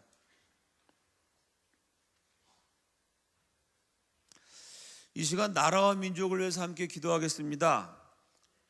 한국 사람들이 그래도 기도를 열심히 하는데, 무슨 기도를 하나 가만히 들어보면 주로 그냥 우리 아들 우리 딸을 위해서 기도합니다. 그 기도가 정말 필요한 것이고 중요한 기도인데, 여러분 생각해 봅시다. 내 아들 내 딸을 위해서 열심히 기도하는데 나라를 위해서 기도하지 않아요. 그럼 어떻게 될까요? 내 기도가 응답돼서 내 아들 내 딸 좋은 대학 나오는 가정이 많습니다. 실제로 한국 가정을 보면요, 아빠 엄마는 대학을 못 나왔어요. 근데 자녀들은 대학 나오고 대학원 나오고 박사가 된 집안이 많죠. 되게 자식 세대가 부모 세대보다 학력이 높습니다. 왜? 내가 안 쓰고 안 입고 줄여서라도 어떻게든지 자식이 위해 기도하면서 대학을 다 보냈어요. 문제는 뭐냐면요, 자식들을 위해 열심히 기도했더니 자식이 대학은 다 나왔어요. 많이들 뭐 대학 고등학교 부모보다 고학력이 됐습니다. 나라를 위해서 기도를 안 했더니요, 나라 경제는 엉망이 됐어요. 그 두 가지가 합쳐지면 어떻게 될까요? 한국의 부모님들이 기도를 많이 해서 부모보다 학력이 높아진 자녀들이요, 한국의 부모들이 기도를 안 해서 국가 경제가 엉망인 바람에 취직이 안 돼요. 제 말이 이해가 되시나요? 나라가 엉망이면 내 아들 열심히 가르쳐서 좋은 대학 나와서 취직이 될 수 있을까요? 그래서 뭐 행복하게 살 수 있을까요? 아무리 내 아들 위해서 기도 많이 해서 내 아들 딸 잘 가르쳐 놔도 국가 경제가 엉망이면 소용이 없습니다. 정반대로요, 여러분 부모님 세대에는 대학 안 나오신 분들도요 억대 연봉 갖고 사장도 되고 성공하신 분들 많아요. 왜 그러죠? 박정희 대통령, 전두환 대통령, 노태우 대통령 70년대, 80년대, 90년대는요 한국 경제가 막 성장해서 대학 안 나와도 취직 다 됐습니다. 그죠? 지금 박사도 취직이 안 돼요. 나라라는 게 이렇게 중요합니다. 나라 경제가 막 발전할 때는 대학은커녕 무슨 중학교, 고등학교 못 나오신 분도 일손이 딸리니까 취직 다 돼갖고 앞 집도 사고 자동차도 사고 다 그러고 살았어요. 나라 경제가 엉망이 되면은 박사도 실업자가 됩니다. 이 나라가 이렇게 중요한 거예요. 여러분 가정이 잘 되려면 나라가 똑바로 돼야 됩니다. 교회가 평안하려면 나라가 안정이 돼야 돼요. 국가라는 게 이렇게 중요한 겁니다. 우리 시간 기도할 때 대한민국을 기도합시다. 하나님, 이 나라를 축복해 주시고 이 나라 국민들에게 지혜를 주셔서 이제 또 내년 4월이면 선거도 있는데 정말 기도하면서 지도자들을 잘 선택할 수 있도록 도와주시고, 정말 특별히 이 땅의 그리스도인들에게 하나님 은혜를 주셔서 나라와 민족을 위해서 깨어 기도하게 하여 주옵소서. 경제가 참 어려운 가운데 제일 가슴 아픈 거는 경제 어려워도 부자는 버팁니다. 가난한 분들이 문제예요. 버틸 데 없는 사람들이 자살하고 참 길거리에 서민들이 내몰리고, 특히 요즘 자영업자들 정말 고통이 이만저만이 아닙니다. 하나님, 경제가 어려운 이 시기에 특별히 이민족 백성들 가운데 은혜를 주셔서 경제가 어려운 것이 오히려 기회가 되어서 돈에 쪼들리다가 포기하는 것이 아니라 이 어려움을 이겨내기 위해서 많은 한국 사람들이 교회 나와서 예수 믿게 하여 주옵소서. 하나님께 매달려서 기도하면서 어려움을 잘 이겨내게 해 주옵소서. 이 나라를 지켜주시고 이 백성들을 편안하게 보살펴 주옵소서. 주여 한번 외치시고 다 함께 통성으로 기도합니다. 주여!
아버지 하나님께 마음을 다하여 기도하오니 주여 도와주시고 주여 인도하여 주시옵소서. 대한민국이 건국 정신으로 돌아오시도록 주여 붙잡아 주시고 주여 인도하여 주시옵소서. 아버지 하나님 도와주시고 아버지 하나님 도와주시옵소서. 이 나라의 민족을 붙잡아 주시고 도와주시옵소서. 아버지 하나님 도와주시고 아버지 하나님 도와주시고 아버지 하나님 도와주시옵소서. 하나님 돌아오게 하여 주시옵소서. 하나님께 매달리게 하여 주시옵소서. 하나님으로 의지하게 하여 주시옵소서. 이 나라의 민족을 축복하여 주시옵소서. 나라와 민족을 위해 기도합니다. 이 땅의 백성들을 위해 기도합니다. 아버지 하나님 이 땅의 백성들을 기억하여 주시고 이 땅의 백성들을 축복하여 주시옵소서. 이 땅의 백성들 가운데 주님의 능력과 축복과 체험됨이 임하시도록 아버지 하나님 도와주시고 아버지 하나님 역사하여 주시옵소서. 아버지 하나님 그 가운데 성도 가운데 주님 붙잡아 주시고 주님 도와주시고 주님 인도하여 주시옵소서. 이 시간 주님께 마음을 다하여 기도하오니 주여 붙잡아 주시고 주여 역사 주시고 주여 도와주시옵소서. 하나님께로 돌아온 나라가 되게 하여 주시고 하나님께로 돌아온 백성들이 되게 하여 주시옵소서. 이 백성들 가운데 주님께서 역사하여 주시옵소서. 하나님께 매달리게 하여 주시옵소서. 하나님께 돌아오게 하여 주시옵소서. 하나님 앞에 정신 차리게 하여 주시옵소서. 주님 도와주시고 주님 인도하여 주시옵소서. 아버지 하나님 붙잡아 주시고 아버지 하나님 함께 하여 주시옵소서. 아버지 하나님 도와주시고 아버지 하나님 인도하여 주시옵소서. 주님 도와주시고 주님 인도하여 주시옵소서. 조선이 멸망할 때는 여러 가지 면에서 비참했습니다. 그러나 한성 감옥에서 예수 믿는 뛰어난 지도자 40여 명이 길러졌고요. 그분들이 이상재 선생님 같은 분이 기독교 정신으로 수많은 애국자를 길러냈습니다. 대한민국이 잘 될 때를 가만히 보면 겉으로 드러나지 않지만 우리나라에서 처음 나라를 세우시고 군대를 만드시고 기업을 세우시고 학교를 세우시고 병원을 세우시고 대한민국의 정치, 경제, 사회, 문화, 교육, 예술 모든 분야의 기초를 놓으신 분들 보면요, 기초를 놓으신 분들 보면 약속이나 한 듯이 기독교인들입니다. 역사 시간에 제대로 안 가르쳐갖고 모르지만 이승만 대통령 때 세금을 제일 많이 냈던 기업인 독실한 기독교인이었어요. 우리나라에서 처음으로 군대라는 걸 만드신 분 역시 독실한 기독교인들이었습니다. 기독교에서 인재를 많이 길러내서 그 인재들이 그분들 가운데 뭐 다 인간이니까 실수도 하고 잘못도 했지만 그래도 기본적으로 거듭난 기독교인이었고 일제시대 때 일본의 박해를 받으면서도 천황폐하 만세가 아니고 하나님 만세를 외치셨던 분들이었기 때문에 순교적 각오를 가진 신앙인들이 지도자가 돼갖고 대한민국 모든 분야의 기초를 놨습니다. 그러니까 예수 잘 믿는 인재가 많이 일어날 때 나라가 잘 됐고요. 지금 이 나라가 왜 이렇게 어렵냐면요, 예수 잘 믿는 인재는 별로 없어요. 지금 이 나라를 이끌어가는 지도자들은 공산주의, 주체사상, 동성애 이런 걸 좋아하는 정도가 아니라 거기 중독된 사람들. 대학 다닐 때요, 칼로 손을 그어갖고 피를 내서 저 김일성 어버이 수령한테 충성 맹세하는 혈서를 썼던 이런 분들이 지금 장관도 하고 국회의원도 하고 대한민국 최고 지도자가 돼갖고 이 나라를 이끌어갑니다. 간단해요. 예수 잘 믿는 인재가 지도자가 될 때는 그 인재를 통해 하나님 축복하셔가지고 나라가 잘 됐고요. 지금 어떻게든지 기독교를 없애버리려고 그러는, 기독교가 만악의 근원이다, 기독교를 없애버려야 나라가 제대로 된다, 이런 생각하는 아주 뛰어난 엘리트들이, 공산주의 주체사상 이런 거 가지고 기독교를 없애려는 사람들이 각계각층의 지도자가 됐습니다, 이 나라에. 그러니까 이상한 법을 만들고 나라 전체가 잘못되고 있는 거예요. 우리가 그렇다고 뭐 그 사람들 비판도 해야 되지만, 욕하기 전에 1차적으로 누구 책임이냐면 교회 책임입니다. 우리 기독교에서 인재를 길러내지 못한 책임입니다. 여러분의 교회가 하나님이 쓰실 만한 대한민국을 바로 세울 수 있는 인재를 길러내는 교회가 되기를 주님의 이름으로 축원합니다. 이 우리 교회 다니시는 모든 우리 성도들의 자녀가, 여기 보니까 또 젊은 청년들이 많은데요, 이 교회 모든 자녀들, 청년들이 예수 믿어서 복 받아서 나 혼자 잘 먹고 잘 살면 된다, 그런 생각 갖고 있다가 지금 나라가 막 기울어가고 있는 거예요. 내가 예수 믿어서 축복받아서 나 혼자 잘 먹고 잘 살 것이 아니라 만백성을 살리겠다, 많은 사람에게 정말 안정되게 살 수 있는, 많은 사람이 안심하고 살 수 있는 그런 세상을 만들겠다, 아름다운 세상을 만들고 하나님 말씀에 순종하는 지도자가 되어서 한번 멋지게 개혁을 해보겠다, 이런 만백성을 살리려는 큰 뜻을 가진, 그 뜻과 신앙과 신뢰를 가진 인재가 교회에서 많이 나와야 됩니다. 여러분 가정에서 많이 나와야 돼요. 우리 이 제목 갖고 기도합시다.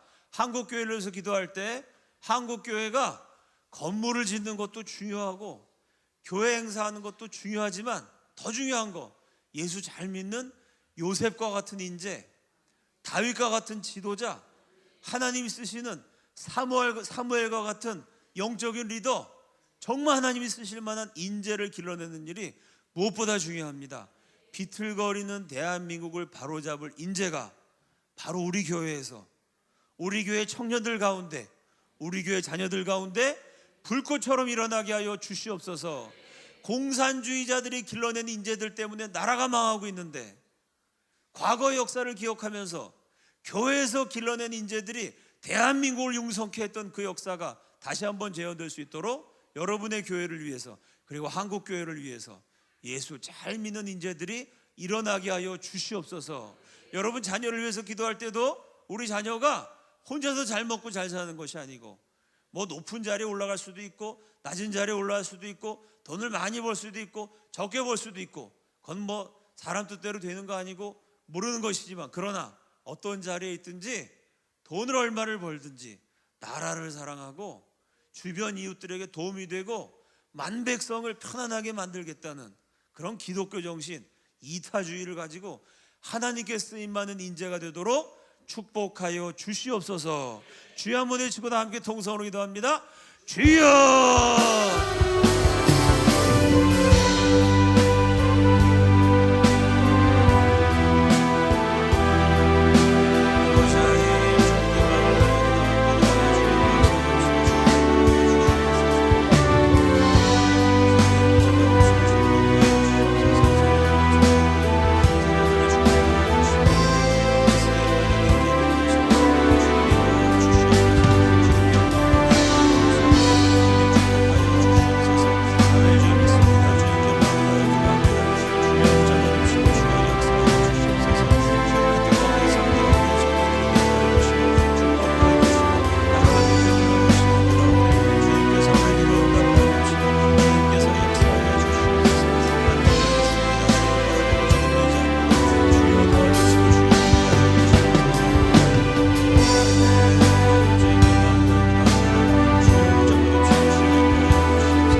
대한민국을 위하여 기도합니다.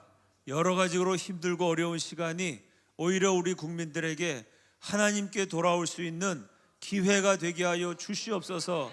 힘들고 어려운 상황에 처한 국민들의 마음에 하나님의 영을 부어주셔서 한 사람이라도 더 우리 국민들이, 한국 사람들이 건국 정신을 따라 하나님께로 돌아와 예수 그리스도를 영접하고 구원받아 기도하는 하나님의 백성들 되게 하여 주시옵소서.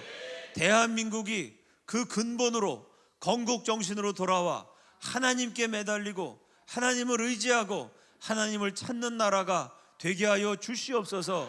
한국교회를 위하여 기도합니다. 교회가 예수 잘 믿는 인재를 길러낼 때 하나님의 축복이 이 땅 가운데 임했습니다. 반대로 교회가 그 사명을 감당하지 못하고 공산주의자들이 기독교를 박해하는, 하나님을 증오하는, 그러나 뛰어나고 유능한 인재들을 길러냈을 때 우리 역사에 여러 가지 참 고통과 재앙이 임하게 되었습니다. 그 역사를 깨닫고 한국교회가 무엇보다도 사람을 길러내는 교회, 제대로 예수 믿는 성도들을 잘 가르쳐 양육하는 교회, 비틀거리는 대한민국을 바로잡을 수 있는 크리스찬 인재를 길러내는 교회로 쓰임받게 하여 주시옵소서. 설린교회를 위하여 기도합니다. 설린교회 모든 교우들이 예수님을 사랑하고 나라를 사랑하는 크리스찬 애국자들 되게 하여 주시옵소서. 나라와 민족을 위하여 기도를 쉬는 죄를 결단코 범치 말게 하여 주시옵소서. 설린교회 모든 청년들과 자녀들이 예수 믿어서 혼자서만 축복받고 잘 먹고 잘 사는데 그치는 이기적인 초라한 인생 되지 말게 하시고 예수 믿는 정신을 가지고 하나님께 기도하는 뜨거운 열정과 신앙을 가지고 만백성을 살리고 위기에 처한 대한민국을 구하는, 나라를 살리는 크리스찬 리더가 되도록 청년들과 자녀들을 축복하여 주시옵소서. 예수님 이름으로 기도드립니다. 아멘.